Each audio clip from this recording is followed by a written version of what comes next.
What's good, y'all? Hope everybody's well. I don't know what it is. Trying to get it in. Sorry I missed y'all yesterday. It's been a bit of a crazy week already. I hope y'all are good. What's up, Steven? Brother Malika. Always good to see you, man. Hope everything is good. Busy Mike, what's up? Kiel, Street Side. Ace, what's up? Yeah. Yeah. I wasn't even sure if I was going to comment on this because I'm like, everybody's pretty much said a lot of what needed to be said, but I had a number of subscribers reach out and ask a number of questions. So I thought I'll at least answer those since it is what it is. Y'all know. What's up, Mark? What's going on? Yeah. You know what it is, though. Like, share, subscribe, join, and donate. Support the channel if you would, so that we can actually kind of make some things happen. So if you heard a little bit of the intro music, that's a piece that Brother Green Gorilla, I commissioned him and asked him if he'd do a piece for me. Gave him some things that I was looking for, and he put it together tight as usual. So that's definitely something I want y'all to check out. If any of you are interested in theme music, make sure you hit up your boy Green Gorilla. He can hook it up and he'll do it. He'll cater it to your tastes. So, shout out to Green Gorilla for that.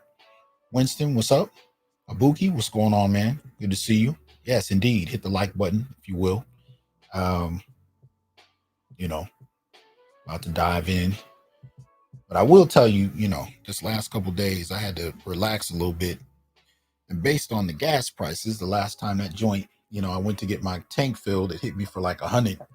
So instead of driving a few hours out to the beach, I decided to hit up something else. So I went to one of these joints. If you're not familiar, it's like a pod you get into, and the water is so filled with Epsom salt you float. And you can turn the lights out, they play music, the whole deal. So I'm sitting in complete blackness, levitating in the water. It was fat. I got to give it to it. So it was dope. And if that's something you want to check out, it's definitely relaxing. A little messy, but relaxing. So anyway, yeah, let's get to it. So y'all know what it is. I'm not going to play the video. Everybody's seen it. It's been all the talk the last few days. This whole question of Will smacking Chris Rock in so-called defense of his wife's ego. He says, yeah. So, so here it is. So as far as that, my first reaction when I saw it, I was one of the, the people that pretty much thought it was staged. It didn't, and that had a lot to do with Chris being as thin as he is. He didn't look like he could really take a hit like that. And I didn't, BGS mentioned the earpiece not falling out. I fell out laughing. He's right. It didn't. I would have definitely expected it. If you've ever been smacked before, you've dealt with combat sports, that wasn't a typical reaction because that smile ain't budge. And if I'm smacking you in the face, the smile is budging. Trust me. But what's up, Hybrid? What's going on? But that aside, I'm just going to treat it like it, like everything was 100, and I don't have any questions about that. I don't put it past, two cats in that moment to pull a stunt, especially at what was supposed to be one of the lowest rated Oscars ever, according to some articles that came out before that, the event, before the evening it happened. Thanks, Ibuki. Appreciate that. So, yeah. So anyway, there's a couple of things I wanted to get off my chest. First and foremost, were the feminist responses to it. So as I said, we all know the basic scenario at the Oscars. Chris makes a joke about Jada's bald head, talking about, he'll see her in G.I. Jane 2, and, he didn't apparently know she had alopecia or whatever. And, people are going back and forth about the importance of it. Whether or not it was unnecessarily cruel, whether or not she should just be able to take a joke since, they are both performers and she's in this industry. And even Will admitted that was something that should have happened, as far as that after when he so-called apologized to Chris for doing it. And we'll get into some of the minutia behind all of that. I will say, as much as I don't really like Jada as a person, very few people can pull off short hair. and I think she can. Whether it was intentional or alopecia, I think she actually pulls it off. Not a lot of people can do that. I still think she's pretty. I think she's very pretty. So, that said, whatever. But the feminist responses got me. After I watched the scene, I didn't know it was going to blow up like this, but I was tripped out more about how people responded. And first thing I heard were women on Twitter and different, platforms talking about how they felt about it. They felt protected. They felt that what he did was great. And it was a real contradictory kind of moment, because not only was it this narrative of, oh my God, look what he did, this Tiffany Haddish, kind of narrative of, this black man protected his wife and they loved the beauty of it and all that. But of course, they couldn't help but diss him eventually, as well as all black men. Right. So the language shifted from this was a beautiful moment of protection to everything from black men don't protect us, which is a contradictory argument if you're going to start that with celebrating him doing so. And then it turned into, Will did it. And the discussion was not on black women, being disrespected. It was about what Will did. And so it became, even within this feminist context, it became Will intentionally doing it to dismiss black women. And it was dizzying how problematic that was, right? And so they ended up loving and hating him all in the same sentence, and then by extension, hating all of us. It was really, it was a trip to see how quickly that happened. Like if you had a stopwatch, it would have been amazing how quick it went from, a blip of appreciation to, hatred. It was real fast. And that said, I really my response to that is not really to them, it's to black men. At the end of the day, your value is not in dressing yourself up to be whatever someone else's expectations of you are, right? And this is what we're going to get into in terms of Will, because he lost track of himself, if he ever had it. He was operating in someone else's imagination and not his own. He wasn't self-defined in that moment. And I would have appreciated that far more than whether or not he met these random feminist expectations, because you saw that, as quickly as they complimented him, by the end of the sentence or end of the paragraph, they were dissing him again. So it ain't even worth it trying to meet their expectations. But let's get into a couple of the terms that I use regularly that people asked about. And there's 4 in particular that I want to get into. One of the first ones I was asked about is whether or not I thought this was proxy violence. I didn't think it was proxy violence, because it wasn't necessarily something she asked him to do as directly as others. And I'll show you what I mean. Hold on. Dang it. Okay, can I do that on? I think I can do that on this system. Hold on. Forgot I wasn't on StreamYard, so we'll see if this comes through. I'm going to give you an example of proxy violence so you can kind of see what I mean. So check this out. Here we go. Breaking news, a confrontation at a donut shop ends in a deadly shooting. And police sources say the man they're looking for may have pulled the trigger because of where the victim was standing. Good evening, I'm Christine Johnson. Maurice is off tonight. The NYPD says the argument inside a Bronx Dunkin' Donuts spilled out into the street. And sources tell us a female customer accused the 26-year-old victim of getting too close. And that is when she called her boyfriend for help. CBS 2's Corey James tells us what police say happened next. Balloons and candles were placed in front of 26-year-old Stephen Stewart's home. His family and friends who did not want their faces shown stood on the stoop and sidewalk mourning the loss, trying to understand why anyone would shoot their loved one, originally from Jamaica, who moved to the Bronx just 3 months ago. I'm surprised somebody would just hurt him like that over nothing. Stewart's aunt says her nephew was at this Dunkin' Donuts near Gun Hill Road and Holland Avenue in the Bronx. She says a witness told the family that a woman standing in line accused Stewart of being too close to her. Police say that woman then called her boyfriend, who then followed Stewart. Officers say they exchanged words before the suspect shot him about 2 blocks away. It's just sad. It's just sad. Yeah. Shot him 2 blocks away. And another brother chimed in when I posted this online. He pointed out that actually she had cut the line in front of him and then turned around and accused him of being too close, then called her boyfriend to bring harm to the dude intentionally. The boyfriend shot him a couple of blocks later. I do believe he passed. Yeah, cowboy, I do believe he did. Right. And we've been seeing this since childhood, man. If you remember, even in elementary school, if you ever had a younger sister or you saw young girls and they would tell you, if you mess with them or if somebody messed with them, I'm gonna go get my big brothers or whatever. Yeah, that's a threat. Right. Now, in this particular scenario, she just looked at him, right? She rolled her eyes, she kind of looked at Will. And of course, everybody knows that prior to that look, Will was laughing. You know, Will was laughing.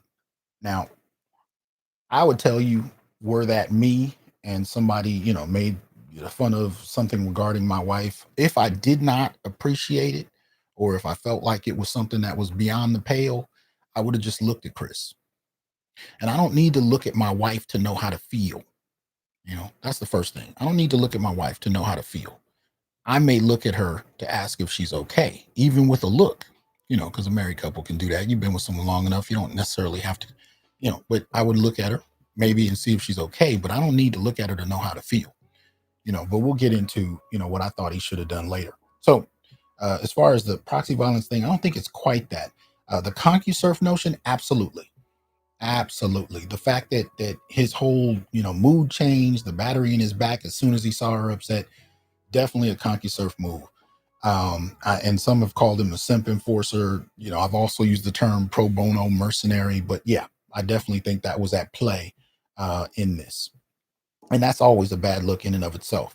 What you'll end up finding, strangely enough, counterintuitively enough, is that the woman you so-called protecting, by operating out of yourself and responding to whatever you think her mood is, she'll come to not respect you that much more. That's the counterintuitive aspect of it.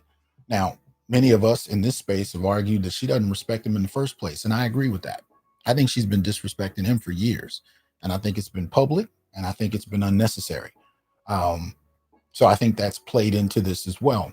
But let me get to one of the major terms. I've been asked, is this related to the notion of the Gyno-potential family? And I would argue yes.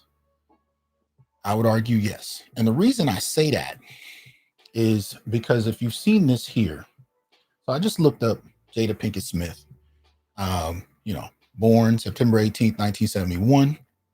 That's about the era we start talking about the rise of the Gyno-potential family. So all of that fits. But then here, if you look at how she was raised, and some of you guys know this better than I do, especially if you've watched her table talk with her mother there, something I thought interesting in her upbringing, right, that speaks to this. So I'll start with the sentence above what I highlighted. Her parents are Adrian Banfield Jones, the head nurse of a Baltimore inner city clinic, and Robsell Pinkett Jr., who ran a construction company. Banfield Jones, who during the 2010s became Adrian Banfield Norris, became pregnant in high school. The couple married but divorced after several months. Banfield Jones raised Pinkett with the help of her mother, Marion Martin Banfield, a Jamaican-born social worker. Now, we just got through talking about Jamaica and the rise of matriarchy a few weeks ago, so I find that interesting. Banfield noticed her granddaughter's passion for the performing arts and enrolled her in piano, tap dance, and ballet lessons. Pinkett-Smith has remained close to her mother and said, a mother and daughter's relationship is usually the most honest, and we are so close. She also added, my mother understood what I wanted and never stood in my way. So here's the dynamic with that. You don't necessarily yourself have to come from a Gyno-potential family to engage Gyno-potential culture. This is something that, he ran into because Will himself, despite his father being abusive at one point or another, from what I understand, still came from a two-parent middle-class household. And this is one of the problems we've talked about for a while now. I've done a couple of videos on them. One talking about her abuse of a young man, right? August. She's having sex with a young man who's vulnerable, has some psychological issues, has some drug issues, and is a friend of her son. So she's having sex with him. And I talked about the influence an older woman can have on an impressionable young man. So I very much thought it was exploitive in that respect. I don't have a problem with age. I don't care if someone's in their 40s or 50s and they're dealing with someone in their late teens or early 20s. I don't think it's anything particularly perverse. I think it's actually something that happens around the world quite frequently. As far as women doing it, that too has been happening since the beginning of time. So I don't think the age thing is so much the issue, but the fact that that was her son's friend and he was psychologically vulnerable. I think those were the problematic elements. But anyway, continuing on. What I was saying though, as far as the gyno-potential framework issue, she comes out of that, right? She comes out of that dynamic. She's raised in an environment by her mother and her grandmother, right? Men in the gyno-potential framework are expendable. They're replaceable, right? Shout out to Melee TV. Appreciate that donation. Says salute to all the black men dealing with everyone against us. Will Smith is a simp. Straightforward. I appreciate that. I wasn't ready for that last sentence. He caught me off guard. But yeah, make sure y'all support the show, please. Like, share, subscribe. You know the deal. You can support on Patreon, Cash App, PayPal, Venmo, whatever it is, but help it out. But anyway, so yeah, she comes from that framework. She comes from, at least 2 generations above her. And then, of course, she had a daughter, and you could hear the feminism in her daughter at the Red Table Talk. And so you can see that that's passed down in a particular way, regardless of the fact that Will and their son are there, right? So this is the influence of that framework. You're talking about a family structure, at least prior to marrying Will, that is primarily female and tends to see males as expendable resources. They come and go. They provide, sexual pleasure. They may meet a fantasy. If you get a chance to get married and have the white dress and the ceremony, they may be good for temporary protection, maybe a little bit of cash. But at the end of the day, other than sperm, they tend to be treated as expendable resources. They come and go with the wind, or what I should say, her whim. Shout out to Ghetto User. Says defending the honor of someone who really has no honor. Someone said she has a spell on him. salute to you, Dr. Johnson, and all the brothers. Yeah, I think every brother knows what that spell is, and I think he got hooked. If you haven't had some older men explain that to you when you're young, that spell is particularly hard to get over. It's going to be hard either way if it's what it is, but yeah, I think he definitely cast a spell, and she did, and he's not willing to let go of that.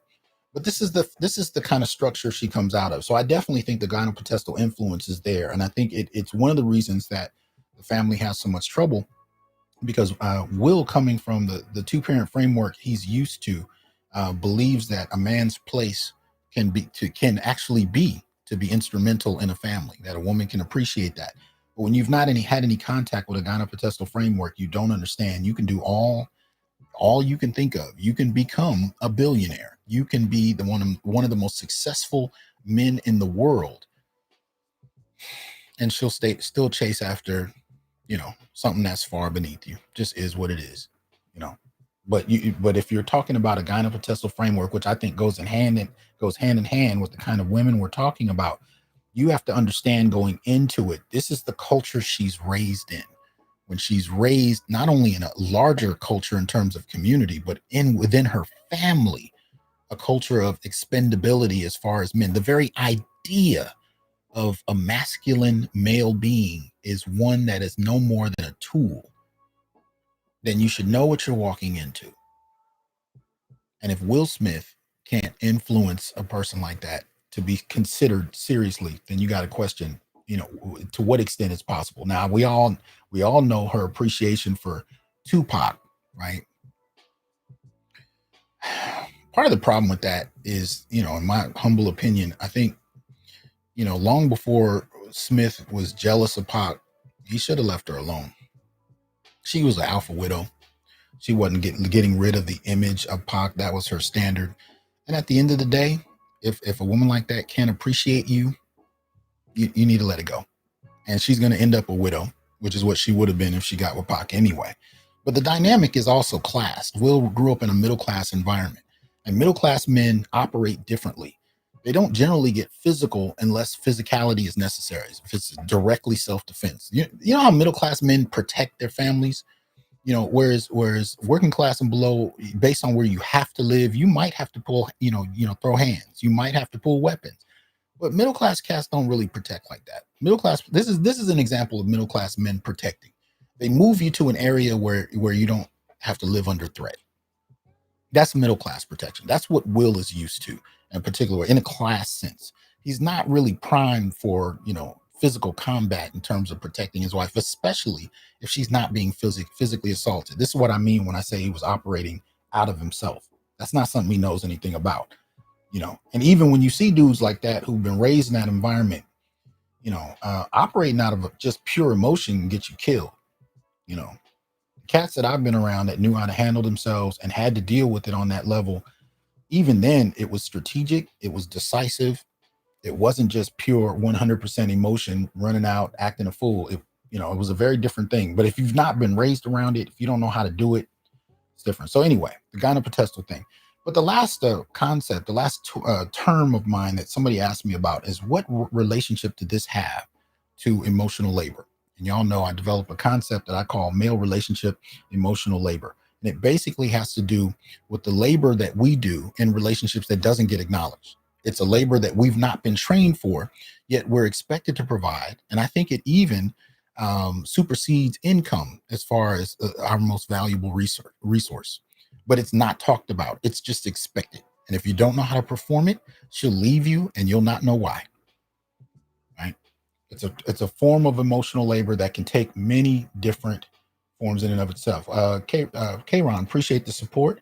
Appreciate the membership. Diamond member says we're seeing this in real time with Will. It's a sad sight.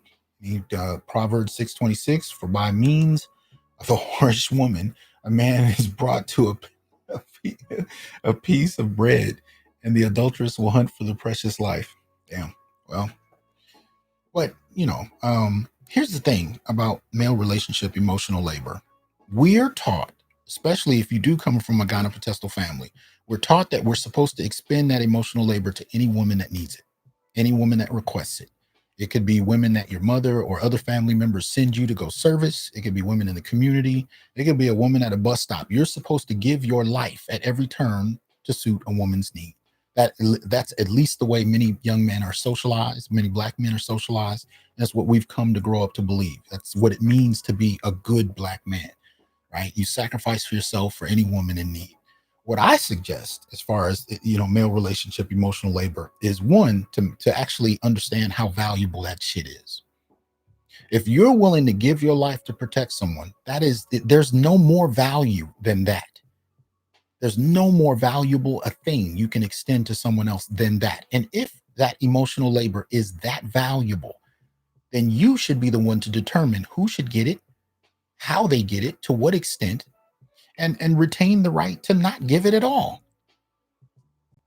I mean, I want men to understand that this is your most valuable resource, your willingness to sacrifice, for others. And I'm not saying you shouldn't do it. I'm saying you should choose. And this is one of the things that Will didn't do. This is why I say it wasn't necessarily proxy violence, because she didn't ask him to do something violent. She basically looked at him to say she wasn't pleased. And she may have looked at him also to say, do something. But here's the thing. You have to decide what fits the situation. Now, my personal measure for that is that you respond to the incident in the manner it was given. If he comes and brings a physical threat, then you respond physically in regard to self-defense. If he says some words in a private conversation, you respond as such. But, if it's public and you really feel the need that this needs to be addressed, and that's a discussion unto itself, whether or not it even needed to be addressed. I think when you're coming to the Oscars to win Best Actor, you let that shit slide. But if you feel the need to address it, if you decide it should be addressed, then I would have addressed it in the context it was extended, publicly and verbally. And I myself, as Will, would have waited till I went to accept my reward or award. I would have mentioned what I felt I needed to mention in regard to my wife or whatever, and addressed it there and moved on. Right. But going on stage, that was out of himself. Right. But we got to be careful about that. Now, here's the twist to that. The woman in question may not appreciate how you respond. Right. She may not appreciate it. I'll tell you an anecdote. A brother told me, or a person told me about a long time ago. There was a situation where a guy had disrespected this woman, and she told her boyfriend. Now, he was going to college. young, intelligent man, middle class values. He went and told the guy, he had words with the guy that had disrespected his lady. Another guy who had a crush on her, right, decided to go put hands on the dude that disrespected her. Now, her words after that, she said, I broke up with my boyfriend a couple months later. She said, me and the guy that put hands on somebody for me, we didn't do anything for several years. But she said at that moment, my vagina was his. And that's not the way she said that shit. That's how she framed it. That it was his. But the reason for that is her measure of a man is somebody who's going to put hands on somebody else. Now, that's all well and good. That had a lot to do with her upbringing and where she came from. But if you're the kind of guy that's going to go spend 10 years in graduate school and try and get a degree and so on and so forth, putting hands on people at every turn because your wife is upset is not a good look.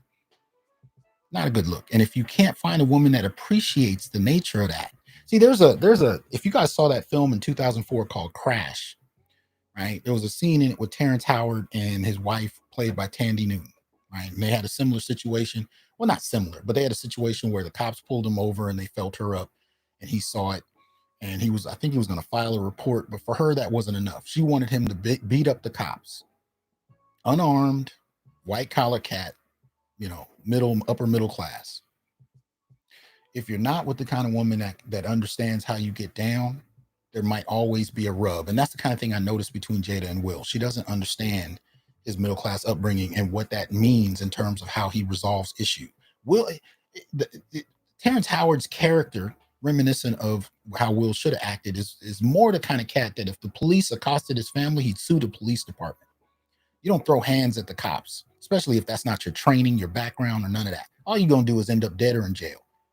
That helps who, right? But my point is, if you don't have a woman that understands the nature of the role you're playing, the environment you're in, your get down as a whole, you might want to rethink that whole situation. Because you'll never be able to please her, and you'll have to act out of yourself trying to please her, and you'll still fail because you're acting out of yourself. She'll lose respect for you anyway. Because part of the whole issue of emotional labor is to be able to tell a woman no. You know what I'm saying? If Will addressed it the way I suggested when he got up to win his award and decided to speak on, to say a few words about how his wife was treated in that instant, if that's what he felt he needed to do, I don't have no problem with it. But if that wasn't enough for Jada, so what? It's still protection. But protection isn't limited to physical violence. And see, this is part of the problem with the feminist response to all of this. What feminists and many women in particular want to do is to tell men what manhood is. And in many ways, it's kind of a penis envy, this desire to be powerful like men and be physical with others, because that's not how women are socialized and so on and so forth. And the physical strength is not there in the same kind of way anyway, in many cases. But the point is that men understand that differently. Men understand that very differently. We understand, and we've heard, people online say this for the longest. There's a low-level threat of violence between men on a regular basis. We understand that just because you're strong doesn't mean you can just go out and act however. I have seen dudes that look like bodybuilders get knocked out by somebody a foot shorter than they. Don't get it twisted. And most men understand this.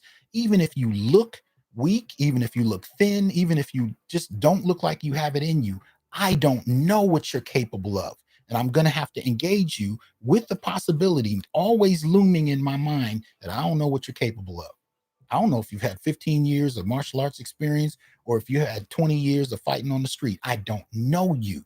So I'm going to deal with you. I'll be direct. I'll look you in the eye and say what I need to say, but I will always be expecting the unexpected.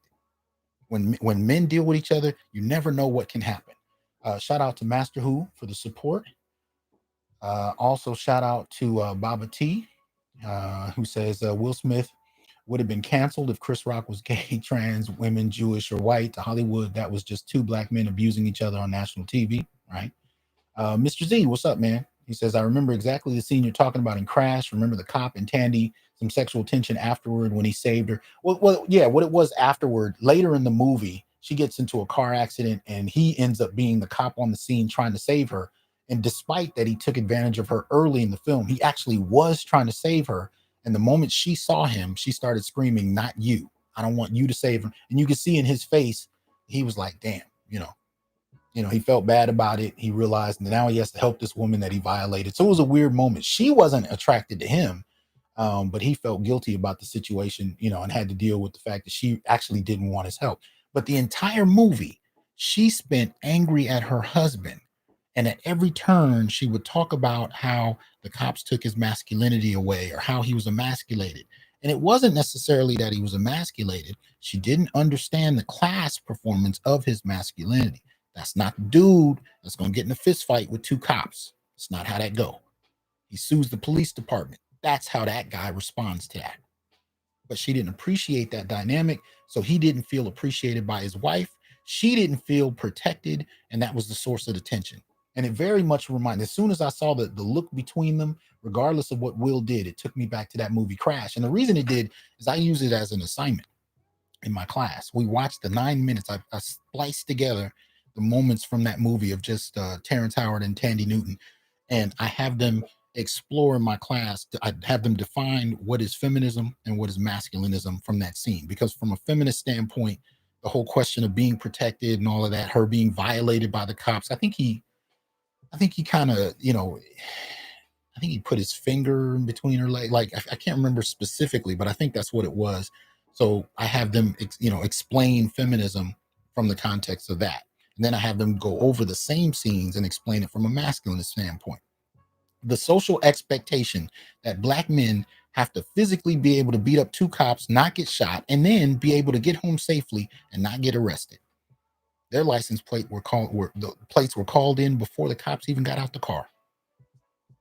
Right? But this super heroic set of expectations put on men, and your value as a man is measured by how well you can meet her unrealistic imagination in some instances. But here's the question.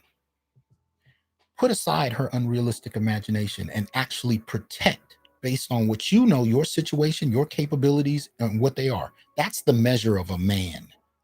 You protect in the best way that keeps your family safe, not necessarily in what she wants. And if she appreciates it, great. If she doesn't, you can't lose any sleep about that. Now you can have a conversation, and if she actually points out something that you didn't get, okay. But at the end of the day, if she doesn't understand the sacrifice you have to make to protect, and she doesn't like the nature of your protection because it doesn't meet up with a movie or a particular artist she's been listening to or some guy she grew up with, hey, she might have to go find one of them dudes. Go be with him. I'm not against providing protection for your family. I'm all for men deciding how to protect and engaging with wisdom for your own situation, how to go about it. Because in these instances, yes, you can lose your relationship. I had a friend of mine, female, tell me a story when she was married. She said she got into an altercation with a large dude in a public place. And he started yelling at her, and her husband was sitting behind her. And she looked at her husband for help. He saw her and he looked at the ground and left her there to handle the situation herself. They didn't get divorced for a couple more years, but that was the moment he lost his wife. Now, here's the thing. She may have wanted him to come over and beat a guy up because he was Black. The guy accosting his wife was white. He could do that. Or he can come over and check him in a verbal manner, protect his wife. Or meet up with in another scenario. But here's my point. My point is, not doing anything is not acceptable, especially in a scenario like that. But she doesn't determine what you do. You determine it. And that is one of the principles of manhood. You don't shy away from what needs to be done, but you don't let somebody direct what you do because you're the only one that knows the particularities of your situation. You going to jail, you getting shot does your family no good. Because ultimately, if the question is about protection, You can't protect the moment you're gone. Now, if it's a live or die situation, you don't have a choice. That's a whole nother matter. But in a situation where the tenor of your response you can have complete control over, then you need to be able to do that conscientiously, strategically, and intentionally, rather than be driven by her emotion. And that's one of the measures of doling out male relationship emotional labor. The key is she may have her desire about what your labor should be. You determine what your labor is. And maybe the measure of the kind of woman you need to be with is one that can appreciate the nature of your labor. If she wants something fantastical and unrealistic, she may need to go find that. Because the kind of men I'm talking about are concerned with not just today, but the next 20 years. You want to be there to watch your kids move on with their lives. You want to be there to make sure you orchestrate and craft the direction of your family being able to live as well as possible, to hand down resources that your kids can inherit and build with. You want to be there to provide guidance, wisdom, direction. You want to make sure your sons know what a man is. You want to make sure your daughters know what a man is. A man is self-directed. A man is able to confront situations intelligently. He can learn from others, incorporate, grow, and respond better to each situation. But you are not directed by someone else who puts a battery in your back. And if she determines that your worth is based on whether or not you follow her edicts, you will end up hitting the wall every time. And the irony to it all is she will respect you less and less each time and trade you out for the cat she can't control. And it ain't worth it. It ain't worth it. All Will had to do was communicate, even visually, that he wasn't pleased with the situation. Shout out to my boy, Dr. McDougal. We talked about this a few times. Hit the stage when he won his award. Now, again, this is the kind of emotional labor I would perform for my wife, not just any woman walking around. If I choose to provide emotional labor to women who are walking around, that's a choice. There's nothing wrong with doing it, but I'm not going to treat it like an expectation. But if I felt she was genuinely disrespected, then I would have affirmed her on that stage, her value to me, her beauty, so on and so forth. You don't even necessarily have to recognize Chris. If anything, that kind of it kind of brings you down to even do that. But my point is, you don't let her control it, and you don't respond to what dudes do, whether you agree with it or not. And there was a point where he didn't seem to have a problem with it. And then he shifted. And that's the part that I had problems with. When I first heard about the situation, I didn't know that he laughed at first and then changed up. I didn't know that part. I was just like, okay, that was weird. But when I found out about that, I was like, come on.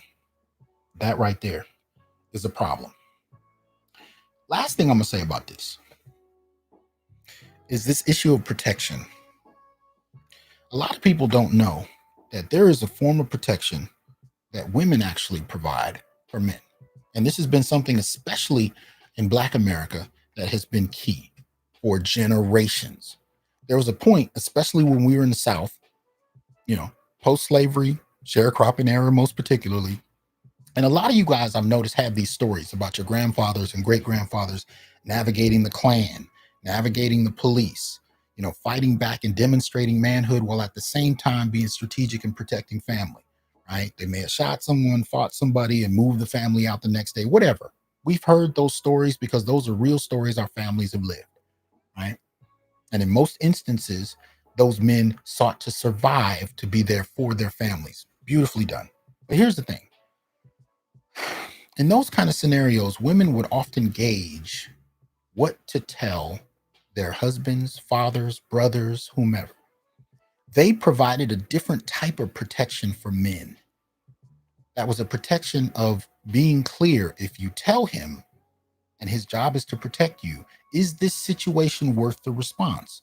And sometimes it was, sometimes it wasn't. I think you've all heard the story of Maya Angelou.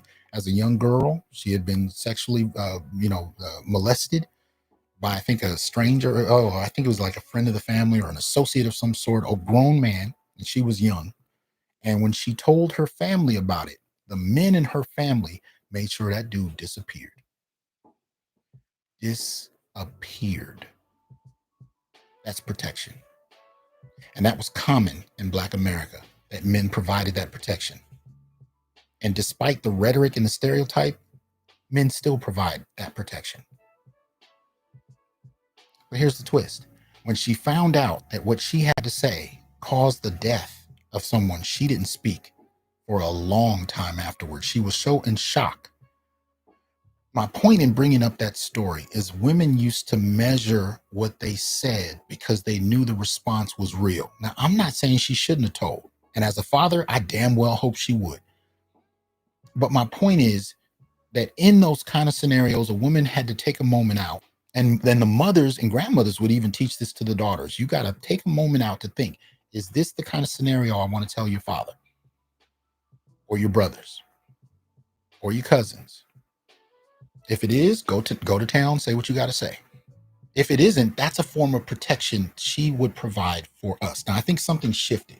By the time we got to this Gyno-potential framework, I think one of the things we have happening is, you get this scenario where you have these, kind of masculine situations where you have all female family members, all female heads of household, and they're competing with men. They're outmanning men because they have resources from the state that men don't have. And much of the time, they're demonstrating how they can operate without men.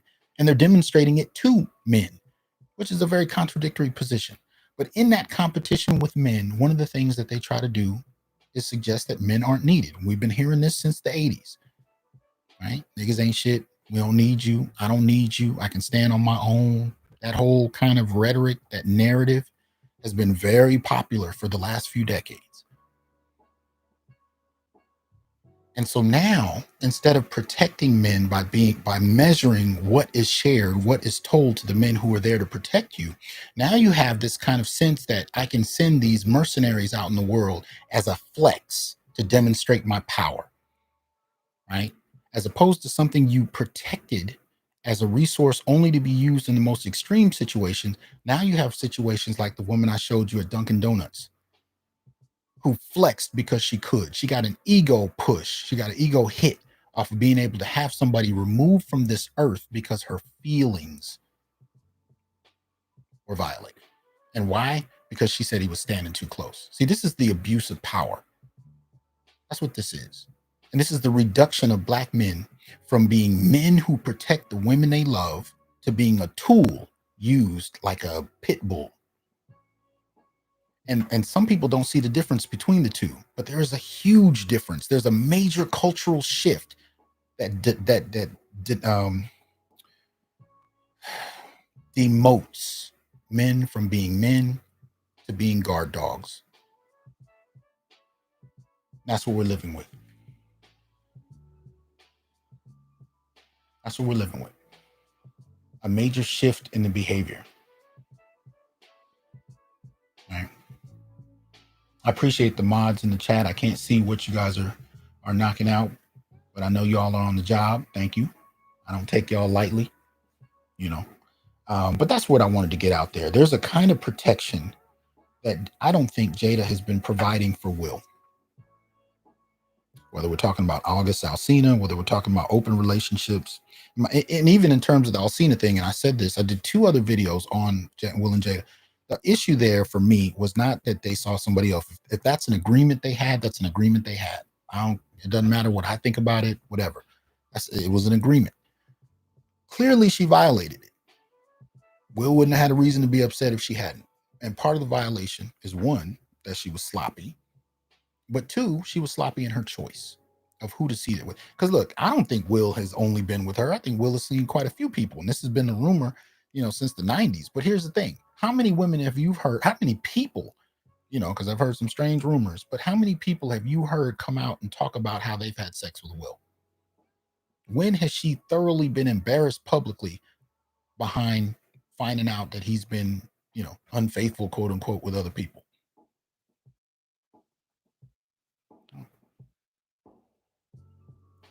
That's how she failed. That was the break in the deal. If they did have an open relationship, and I believe they did, she violated it by not handling business. And that cost the brand. And you're not supposed to cost the brand. You're supposed to protect the brand. And this is what I mean about the kind of protection. So it's interesting to me. I keep hearing people talk about whether or not Will protected her. My question is, has Jada protected him?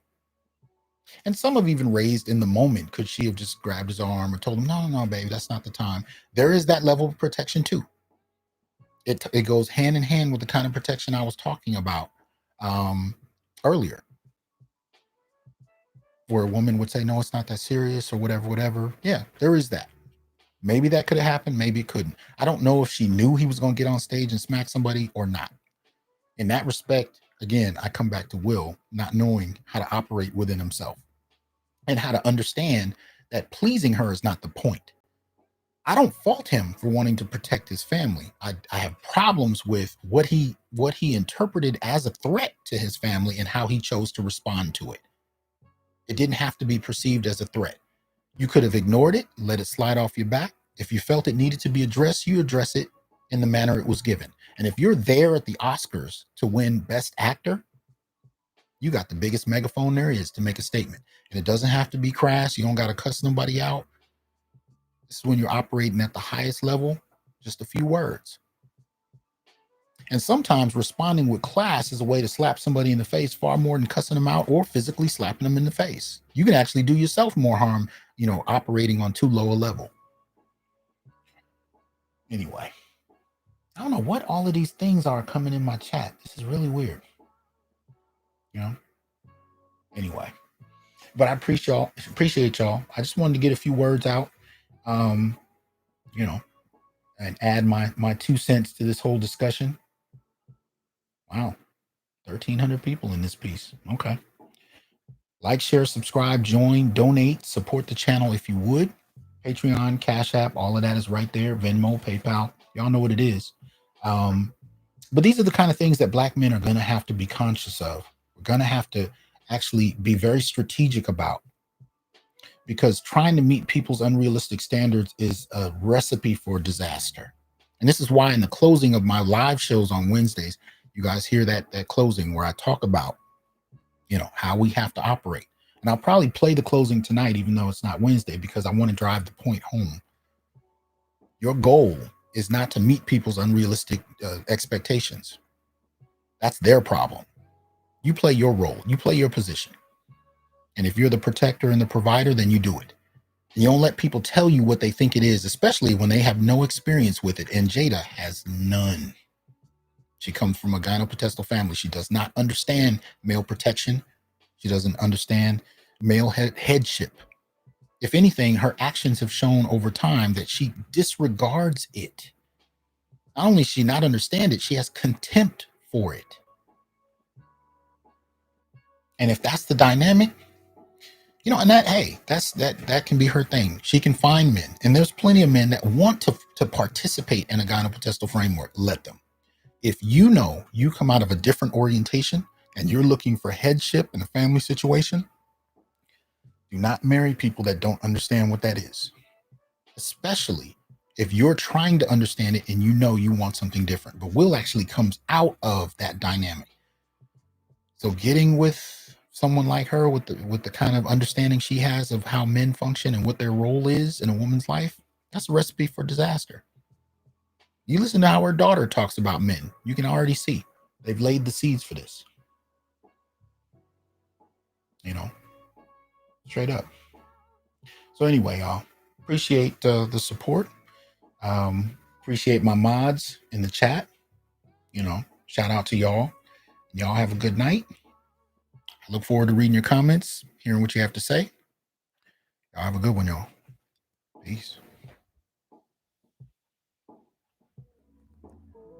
I am here to tell you, brothers, we are not criminals by birth, perennial rapists, incapable intellects, man-children, sperm donors, child support wellsprings, success objects, walking phalluses, ATM machines, lottery tickets, unintelligent henchmen, valueless assassins, pro bono mercenaries, unpaid bodyguards, interchangeable stepfathers, child discipline proxies, unpaid repairmen, workhorses, emotional tampons, or any other socially accepted dehumanizing stereotype. We are thinkers, inventors, innovators, leaders, fathers, and men. Embrace your humanity, know your worth, and extend your time, attention, and resources only to those who genuinely respect you. And remember, your worth is not defined by meeting other people's narcissistic and selfish and unrealistic needs. You define your worth. Peace.